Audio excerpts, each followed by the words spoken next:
So let's begin by outlining today's agenda. We begin with an introduction where I'll be exploring the broader context of quantum computing and post-quantum cryptography. I'll be explaining the need for post-quantum cryptography solutions like Kyber. This ties into my second topic, advancements in quantum computing and their impact on traditional cryptography. I'll then briefly recap what we covered last class on Shor's algorithm, which shows the theoretical vulnerability of many current cryptographic systems in a quantum future. From there, we move on to analysis. Sri will take over to provide an assessment on Kyber as a candidate for post-quantum encryption. She'll be examining Kyber's cryptographic strength and resistance to quantum attacks. She will address its performance characteristics, including efficiency and key size, and she'll close by highlighting some real-world use cases. After that, we shift to implementation, where Aidan will demonstrate Kyber's practical performance with a live demo as well as a comparative analysis with RSA to highlight the efficient differences between RSA and Kyber. Finally, Anna will walk us through the mathematical foundations of Kyber. She'll start with an overview of lattices, which Kyber is based on. She'll explain module learning with errors, the security foundation of Kyber, and she'll wrap up by outlining Kyber's encryption process. Now that that's done, let's jump in. Recently, there has been a buzz in news about quantum computers as tech giants like Google, Microsoft, and IBM unveil groundbreaking advancements that can reshape industries. Microsoft unveiled its Majorna 1 chip, powered by a revolutionary topological architecture that claims to create a new state of matter to produce stable and scalable qubits that can retain memory. Meanwhile, Google's Willow chip achieved a milestone by solving a problem in 5 minutes that would take the world's fastest supercomputer 10 septillion years. Quantum computing has the potential to revolutionize fields by solving problems that are too complex for classical computers. However, this problem-solving capability also poses significant threats to traditional cryptography. Now, prototypes of these computers already exist, a famous example being IBM's Quantum 1. But these computers, while impressive, are not stable nor scalable enough to definitively replace current supercomputers. Despite this, the eventual development of more advanced quantum computers could render widely used asymmetric key exchange mechanisms vulnerable to attacks. These traditional methods rely on mathematical problems like factoring large integers and solving discrete logarithms, which quantum algorithms such as Shor's algorithm could solve efficiently.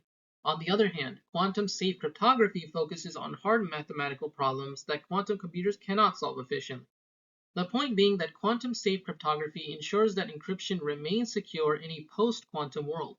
Now, it's important for us not to confuse this point. Quantum-safe cryptography is not built using quantum computers. Since 2016, NIST has been leading efforts to standardize post-quantum cryptographic algorithms, rigorously evaluating candidates for security and practical usability. CRYSTALS-Kyber algorithm was selected by NIST as the leading standard for post-quantum key encapsulation mechanisms. Kyber refers to the underlying algorithm developed as part of the CRYSTALS academic research initiative, while ML-KEM is a standardized version adopted by NIST for secure key exchange. In other words, Kyber replaces traditional asymmetric key exchange methods like RSA, ECC, and LGML. Once Kyber is used for key exchange, symmetric algorithms like AES is used to encrypt data, because unlike asymmetric cryptography, current symmetric cryptography is resistant to quantum attacks. Now that we understand the problems facing the cryptographic landscape, let's take a closer look at the actors involved. In 2023, a joint research initiative between IBM and UC Berkeley sought to compare quantum computers versus the world's leading computers in Lawrence Berkeley National Labs and Purdue University. IBM's Eagle processor, a 127-qubit quantum computer, successfully simulated complex material properties, achieving accurate results even as problem complexity increased. In contrast, classical supercomputers struggled with these simulations as the complexity grew. This experiment underscores a significant milestone in quantum computing's advancement towards practical applications. So what exactly differentiates quantum computers from normal computers and supercomputers? Well, quantum computing uses the principles of quantum mechanics to achieve calculations at speeds beyond any traditional supercomputer. What does this actually mean? Operationally, they utilize qubits, while normal computers use bits. Qubits have the property of superposition, which is best explained in the coin analogy. Normal computers operate on ones and zeros, the on and off of the circuit. The coin is either heads or tails. Qubits, however, are constantly fluctuating between the on and off state, like the coin while it's spinning. This property allows quantum computers to perform analysis faster than modern supercomputers. So we've been talking about quantum computers for a while now. So here's a picture of IBM's famous Quantum System 1. Now, one obvious difference you may notice is that a quantum computer does not look like a normal computer. Far from the classic layout we expect, the chandelier-like design is necessary as the quantum chips need to meet special conditions to work optimally. One example is that they need to be kept at temperatures close to absolute zero. The brain of the computer is housed in the quantum processor or quantum chip, like those of Microsoft and Google's in the previous slide. The large cylindrical device is called the dilution refrigerator, which does the cooling process to make sure that the computer can run efficiently. Now that we know what a quantum computer looks like and a little bit of how it functions, how is it a threat to cryptography? To understand that, we need to look back at Shor's algorithm. Now, Shor's algorithm enables quantum computers to efficiently factor large numbers and solve discrete logarithms, which is a significant threat to current asymmetric encryption methods like RSA, ECC, and LGML, which rely on the difficulty of factoring these large integers or solving discrete logarithms. However, despite its theoretical threat, current quantum computers lack the necessary number of qubits and stability to break these encryption methods. For instance, to compromise a 1024-bit RSA key, an estimated 248 logical qubits would be required, a capability that is still beyond the reach of today's quantum technology. Now, Shor's algorithm operates in two key components on a quantum computer. First, it reduces the classical problem, whether it's factoring a large number or solving a discrete logarithm, into a period finding or order finding problem. This step is crucial because it transforms the problem into a form that can be efficiently solved using quantum mechanics. The second component involves using a quantum algorithms, known as the quantum Fourier transform, to find the period of the function. This quantum Fourier transform is what gives Shor's algorithm its exponential speedup over classical algorithms, allowing it to solve problems that are intractable for classical computers. Once the period is found, classical computers are used to solve the original problems, such as factoring the large number into those prime factors. Now that we know how quantum computing poses a threat to asymmetric cryptography, I'll turn it over to Sri to show how Kyber solves this problem. So, picking up from where Hamza left off, now that we know why post quantum cryptography is needed, let's look at what makes Kyber actually secure against quantum threats. Kyber is considered post quantum secure, meaning it's designed to stay strong even when quantum computers are powerful enough to break today's encryption systems. As Hamza explained, Shor's algorithm can in theory solve problems like factoring and discrete logs, which are foundations of RSA, ECC, and algorithm. So once quantum computers scale, those cryptographic algorithms are no longer safe. Kyber avoids this risk by using a completely different mathematical approach. It's built on something called lattice-based cryptography, which doesn't rely on factoring or logs at all. A lattice is a set of points formed by adding whole numbers multiple of vectors, creating a regular grid of points. Within lattice math, there are some problems that are extremely hard to solve, which makes them a good foundation for building secure cryptography. Kyber specifically is built on module learning with errors MLWE. In here, learning with errors is a problem where noise is added to simple linear equations, making them hard to solve. Even if you know the structure, reversing it is extremely difficult. More specifically, Kyber uses an extended version of learning with errors called module learning with errors. It takes the same idea but adds more complexity.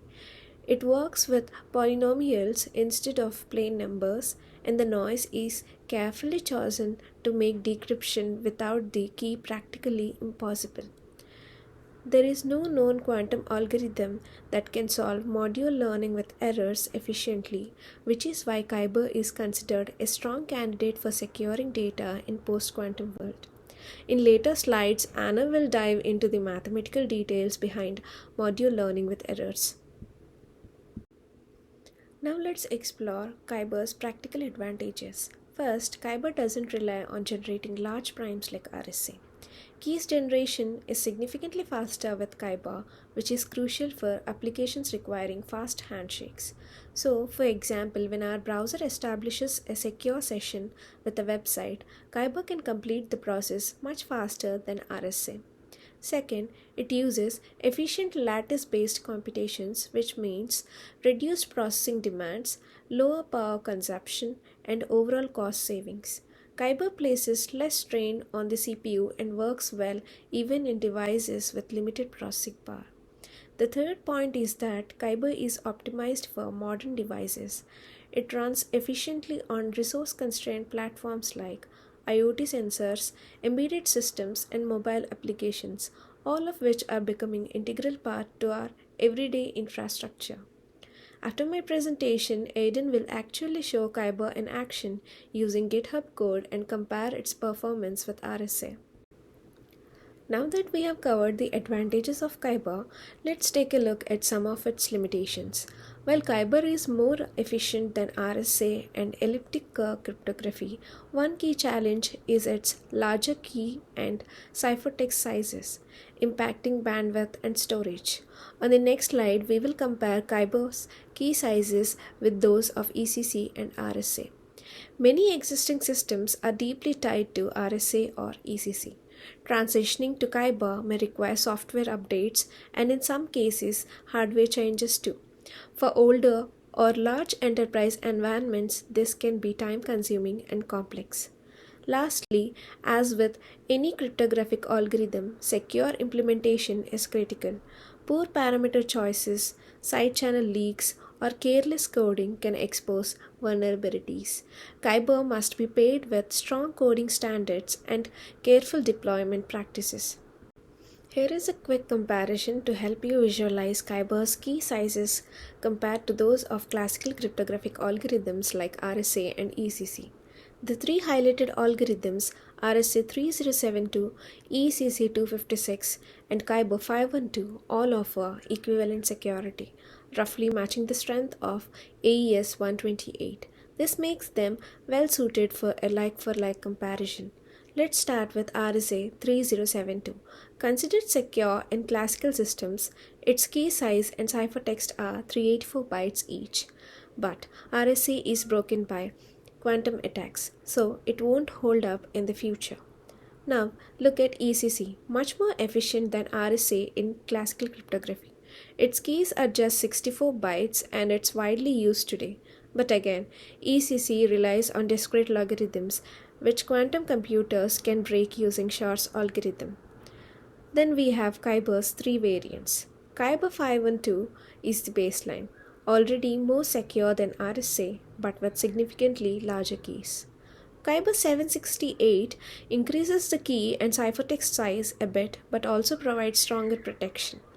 Kyber 1024 offers the highest security and further increases the key and ciphertext size. Now that we understand Kyber's strengths and limitations, let's take a look at where and how it's actually being used in practice today. Kyber is already being integrated into modern internet protocols like TLS, helping secure communications against future quantum threats. Both Google Chrome and Firefox now support the ML-KEM variant of Kyber within their implementations of TLS. There's a website called isitquantumsafe.info created by Accenture Consulting that tracks the real-world adoption of post-quantum cryptography. When you visit the site, it runs a real-time check and shows if your browser is using a quantum-safe encryption for secure handshake. You can see in the screenshot on the right that my connection is quantum safe. Getting back to the website, it also includes a searchable database where you can check browsers, libraries, and websites to see if they support quantum safe algorithms like Kyber. If you want to check it out, it's a useful resource. Kyber is also being adopted in the public sector, with the US government mandating the implementation of ML-KEM by 2030. Although quantum computers are not yet capable of breaking current encryption, adversaries are already collecting encrypted data for future decryption. As a result, post-quantum readiness is a current priority, especially for public sector which manages national security and sensitive classified data. Leading tech companies are already deploying and testing Kyber in their products and infrastructure. We have already talked about browsers like Google Chrome and Firefox supporting it. Additionally, Palo Alto VPNs now support ML-KEM, and Microsoft SymCrypt has added support for it as well. ML-KEM is also becoming a part of popular libraries and toolkits. For instance, Boring SSL and Wolf SSL both include ML-KEM. OpenSSL includes Kyber, but ML-KEM supports is expected in the next release. Next, Aiden will demonstrate Kyber in action using GitHub code and compare its performance with RSA. Over to you, Aiden. Hi everyone. Now I'm going to share a practical demo of running Kyber on standard desktop hardware. I'm going to show how Kyber functions as a key encapsulation mechanism to create and distribute a secret. We can see in this chart that Kyber accomplishes the same goal as Diffie-Hellman, but just with a different method. Diffie-Hellman has both parties jointly derive a shared secret, so only public keys are sent over the wire. On the other hand, a key encapsulation mechanism has the server create a shared secret using the client's public key and then encapsulates the secret and sends it to the other party. Diffie-Hellman relies on the difficulty of the discrete log problem, which will not be safe from quantum computers. In this case, Kyber can accomplish the same goal in a way that quantum computers can't break. So now let's see how to implement Kyber in a C program and see how its performance compares to traditional ciphers like RSA. This website here is the official website hosted by the Kyber group. And in one of their links, they include a pointer to the GitHub repository that holds their source code. So this is a C repository that has an implementation of the Kyber algorithm. So we can go ahead and copy the GitHub link and clone it to a Linux server that we're SSH'd into here. So you can see that the cloning actually doesn't take that long because there's not that much source code. It's a relatively small repository.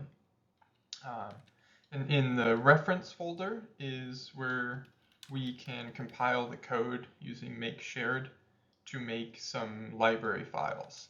And they're automatically put in the lib folder. We can see there are 4 .sos, so dynamically linkable libraries. And they also give us an API.h file, which has all of the preprocessor definitions and all of the function definitions that we'll need in order to run Kyber on just regular desktop hardware. So this is the file you could use if you wanted to include Kyber in an existing program you had. So for example, upgrading from SSL to Kyber. So I did just that. I made a very simple C program that links to those library files. So looking in main.c, we can see I include the API.h, so I have access to all of those definitions and the functions. And the logic here is Alice generates a public key, and then Bob derives a secret key, and then Alice and Bob both derive a equal shared key, so key A and key B. So then we can actually build our own program. Here you can see we're using the GCC, so just a C compiler with linking all of the .so files. And notable that you do need a third-party sodium library for random number generation. So running the program here, we see that there is a good sense of scale because we can see the hex output of Alex's public key, her secret key, the ciphertext, and then the 2 shared or the shared secret keys. So that would be like something like the AES key. Now I'm going to show running some tests to compare the execution speeds to RSA. Both of these are C programs, one using the library we just compiled, and the other is using the OpenSSL library with RSA. They both run 100 times to get an average execution time that we can compare. They are using RSA 512 and Kyber 3072 because those are the most comparable in terms of the level of security they offer. Both of these programs are doing comparable key encapsulation mechanism logic, The only difference being that the Kyber program uses the generated public key as input to generate the shared secret, while the OpenSSL program does not. But these programs are still a good comparison because they both generate public and private keys, encrypt a shared secret, and then decrypt it. So both doing KEM logic, but we can see that Kyber is quite a bit faster in practical use. And running these tests 10,000 times, we can see that Kyber takes less than a second, while RSA will not finish in the time I have for this presentation. The graph here is generated by wrapping my C programs with a Python script that just executes them all 100 times. Because it was surprisingly hard to find results like this online, and again, the RSA key encryption mechanism is using the OpenSSL library to just generate a key pair, encrypt a shared secret, and then decrypt it. So a program that should be comparable to what the Kyber program is doing. The number at the top of each bar is the average execution time.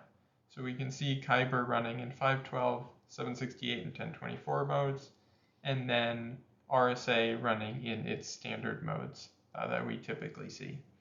So we can see that Kyber is quite a bit faster than even RSA 1024. So I actually had to make this graph in log scale on the y-axis because otherwise the blue Kyber bars wouldn't even show up. So this is the same graph but without the logarithmic scale, and it just really shows how much faster Kyber is. Finally, I wanted to end with comparing Kyber 512 and RSA 3072 because they have the most comparable security. And we can see here how much faster Kyber is. But while Kyber 512 is faster, as Shri mentioned, it does use larger keys than comparable RSA, and we can see the disk usage here. Now Anna is going to explain the math behind Kyber. I will now describe the mathematics behind Kyber. As Shri mentioned, Kyber is built on hard lattice problems. A lattice is a grid of points formed by integer combinations of basis vectors. Its security relies on the difficulty of solving certain problems within these lattices.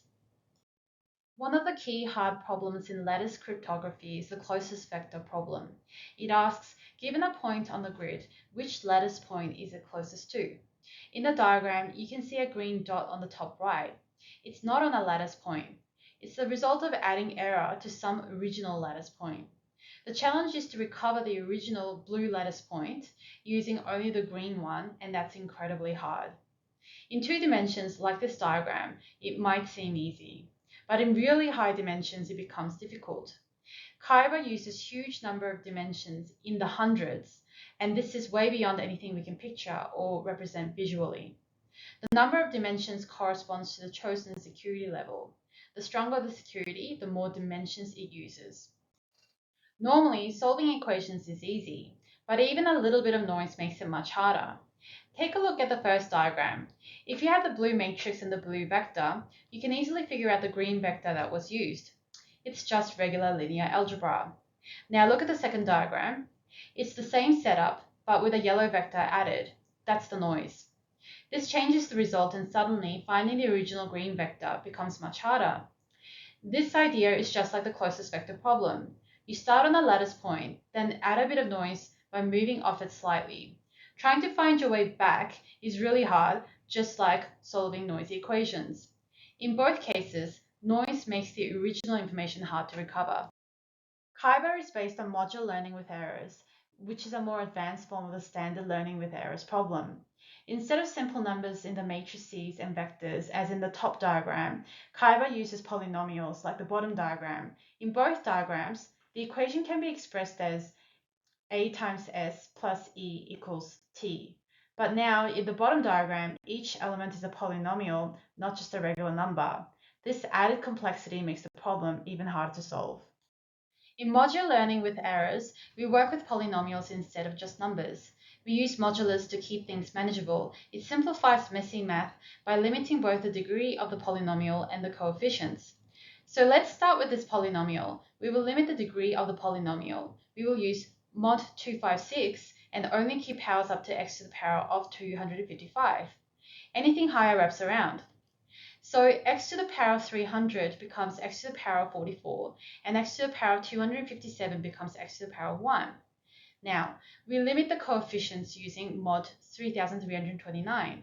So if a coefficient is too large, we wrap it around. So for example, 5000 becomes 1671, 4500 becomes 1171, 200 and 100 stay the same. Even though the maths follow familiar rules, adding modulus and noise makes it extremely hard to reverse, and that's exactly what makes Kyber secure. Kyber uses public and private keys similar to asymmetric encryptions we learned about, but the key generation process is different due to the reliance on modular learning with errors. Alice generates a matrix of random polynomials, that is a large square matrix A. She also generates a secret key S, which is a vector of polynomials represented by the green column. She also generates a vector of errors, represented by the yellow column. Alice computes A times S plus E and gets a value T. The public key has two components, A and T, and the private key is S. The ciphertext will consist of noisy polynomials, which can only be decrypted by someone with the corresponding private key. Bob receives the public key. He generates a set of polynomials R, which is akin to his private key. He also generates two error values, E1 and E2. Bob then computes two values, U and V, which form the ciphertext. Alice receives the ciphertext and can decrypt it using her private key S. She decrypts the message, but the result includes some error or noise. As the error is small, she is able to round away the noise, and I'll show you how this works when I go through a simplified example. Let's go through a very simplified example of Kyber using very small polynomials and small numbers. We will set our polynomial modulo to be 4, and we write this as x to the power of 4 plus 1. This reduces the degree of our polynomials to at most 3. Let's set the coefficient modulo q to 17. This reduces the polynomial coefficients to at most 16. We will generate a secret key, the first part of our public key, and an error term e. The public key has two parts. The first was the random 2 by 2 matrix we generated in the previous slide called A. And the second part is called T, and you can see from the slide that we compute T using the formula A times S plus E. Then on the next line, we have calculated the T value, which is a vector of two polynomials.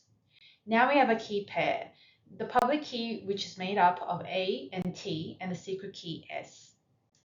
In order to send a message, the sender needs to generate their own encryption key R, which is a vector of random polynomials, much like the previous secret key, and two error terms E1 and E2.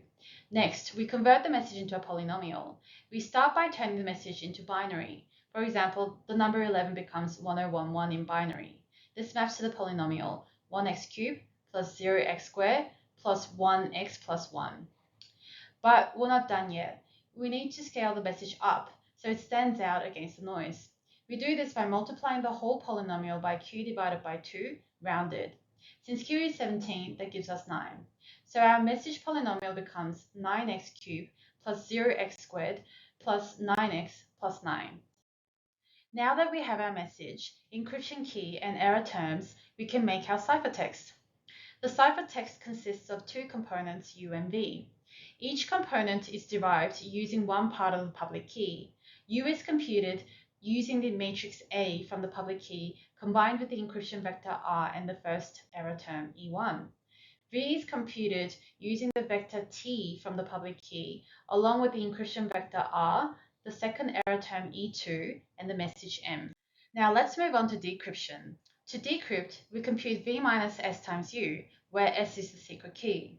This yields M plus ER plus E2 plus S times E1, which still contains the errors. So the decrypted polynomial doesn't exactly match the original message. Originally, all the coefficients were either 0 or 1, since the message was in binary.